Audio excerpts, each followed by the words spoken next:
में सिंध आया साह असांजी सिंधड़ी पुटा से तुंहिंजा दुआ ही माओ असांजी सिंधड़ी वाहिदो आॾो ख़ुदा जे था कयूं तोसां असां तुंहिंजी मिठड़ी सिंधड़ी रहंदी हिते क़ौमी दबा। मुंहिंजा प्यारा भाउ मुश्ताक सरकी ऐं हुनजे धरतीअ जा वारसो जी सिंध साईं मुंहिंजो भाउ सोराब सुमरो। अॼु असां सिंध जी दिलि कराची में गॾु थिया आहियूं पंहिंजो सकाफ़ती ईद मल्हाइण लाइ। मुंहिंजी जीजल सिंध सां जेके बि वेसाघातियूं थियूं आहिनि उन्हनि में सभ खां वॾो किथे असांखे वॾो फ़ाइदो बि मिलियो आहे।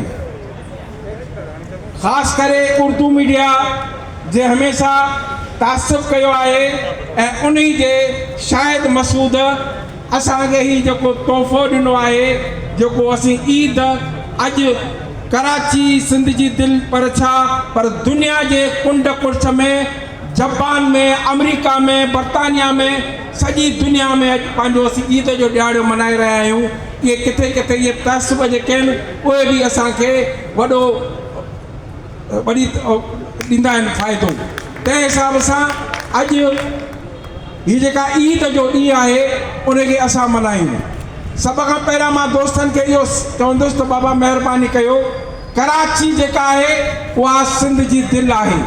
कराची में को बि असांखे झंडो, पार्टी, मज़हब, फ़िरक़ो छॾे करे हिते असांखे गॾु थियणो आहे, पंहिंजे माण्हुनि जी ख़िदमत करणी आहे।